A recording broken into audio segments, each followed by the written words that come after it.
ശബരിമലയിൽ മണിമണ്ഡപത്തിൽ നിന്നും ശരംകുത്തിയിലേക്കുള്ള എഴുന്നള്ളിപ്പ് ആരംഭിച്ചു. കൊമ്പൻ മീശക്കാരനായ അയ്യപ്പന്റെ തിടമ്പാണ് ശരംകുത്തി വരെ എഴുന്നള്ളിക്കുന്നത്. വാദ്യമേളങ്ങളുടെ അകമ്പടിയോടെ പുറപ്പെടുന്ന എഴുന്നള്ളിപ്പ് ഭൂതഗണങ്ങളെയും മലദൈവങ്ങളെയും കൂട്ടി തിരികെ നിശബ്ദമായി മടങ്ങി വരുന്നതാണ് ആചാരം.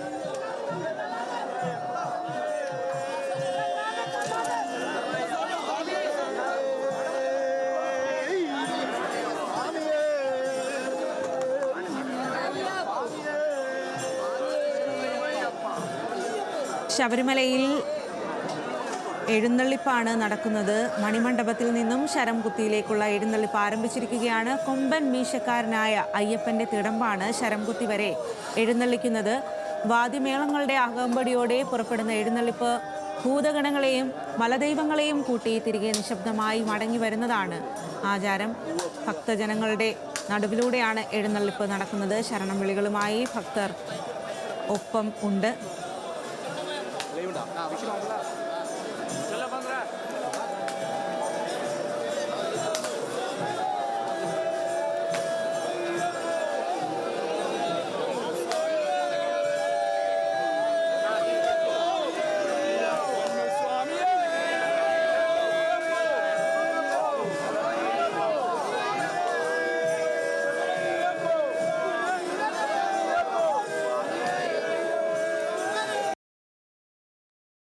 ഗോകുൽ രമേശാണ് വിവരങ്ങളുമായി ചേരുന്നത്. ഗോകുൽ, എത്രമാത്രം ഭക്തി നിർഭരമാണ് ഈ ഒരു എഴുന്നള്ളിപ്പ്?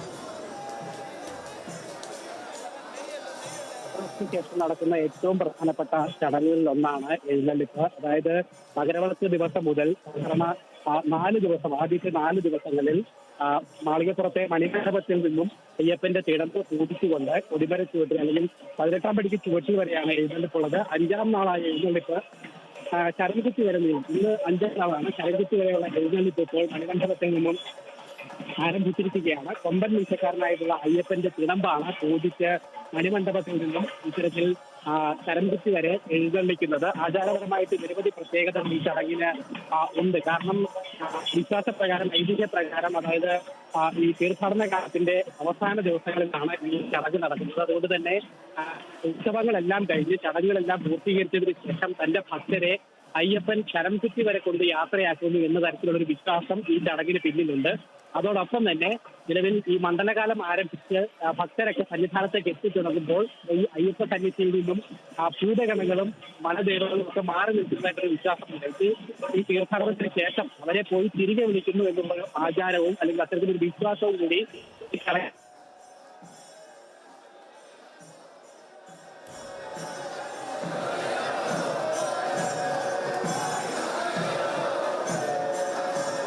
തിരുവാഭരണ ഘോഷയാത്ര നമ്മൾ മകരവിളക്ക് ദിവസം കണ്ടിരുന്നതാണ്. ആ തിരുവാഭരണ ഘോഷയാത്രയിൽ കൊണ്ടുവന്നിട്ടുള്ള 2 പേടകങ്ങളിൽ ആദ്യത്തെ പേടകത്തിൽ അയ്യപ്പന് വേണ്ടിയിട്ടുള്ള ആഭരണങ്ങളായിരുന്നു. അത് ശ്രീകോവിലിനകത്തേക്ക് കയറ്റിയായിരുന്നു അന്ന് മകരവിളക്ക് ദിവസം മകരവിളക്ക് അടക്കമുള്ള ചടങ്ങുകൾ നടന്നത്, ദീപാരാധന അടക്കമുള്ള ചടങ്ങുകൾ നടന്നത്. മറ്റ് 2 പേടകങ്ങൾ നേരെ മണിമണ്ഡപത്തിന് സമീപത്തേക്കാണ് കൊണ്ടുപോയിരുന്നത്. ആ 2 പേടകങ്ങളിൽ ഉണ്ടായിരുന്ന വസ്തുക്കളാണ്, അതായത് കൊടിക്കൂറ, കൊടിയെ, കുടകൾ തുടങ്ങിയിട്ടുള്ള വസ്തുക്കളാണ് ഇപ്പോൾ ഈ മണിമണ്ഡപത്തിൽ നിന്നുള്ള ഈ എഴുന്നള്ളിപ്പിൽ നമുക്ക് കൊണ്ടുപോകുന്നത് കാണാനായിട്ട് സാധിക്കുന്നത്. മണിമണ്ഡപത്തിലെ ചടങ്ങുകളിൽ ഉപയോഗിക്കുന്നതിന് വേണ്ടിയിട്ടായിരുന്നു ആ 2 പേടകങ്ങളിലുള്ള വസ്തുക്കൾ.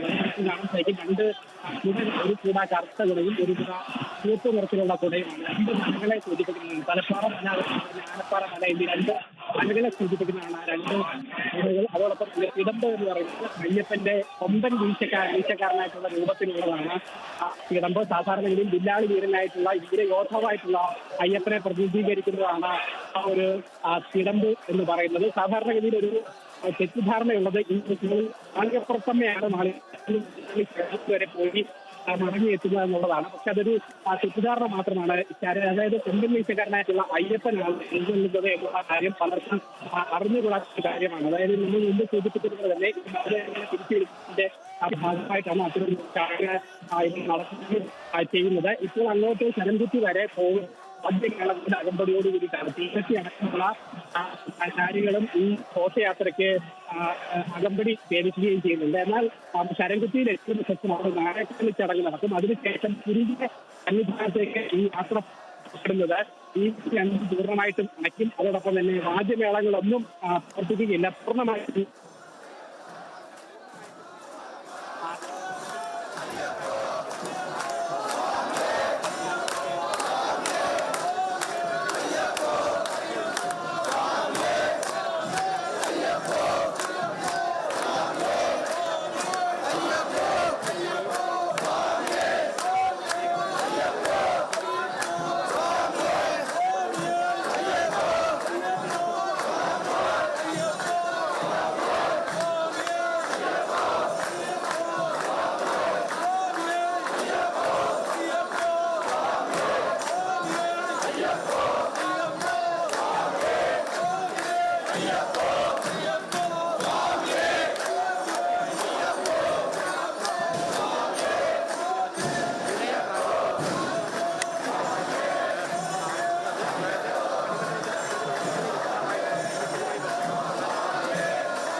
ശബരിമലയിൽ മണിമണ്ഡപത്തിൽ നിന്നും ശരംകുത്തിയിലേക്കുള്ള എഴുന്നള്ളിപ്പ് ആരംഭിച്ചിരിക്കുന്നു. കൊമ്പൻ മീശക്കാരനായ അയ്യപ്പന്റെ തിടമ്പാണ് ശരംകുത്തി വരെ എഴുന്നള്ളിക്കുന്നത്.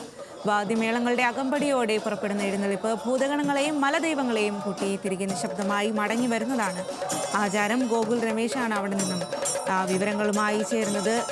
ഗോകുൽ രമേശ്, എത്രമാത്രം ഭക്തി നിർഭരമാണ് ചടങ്ങുകൾ?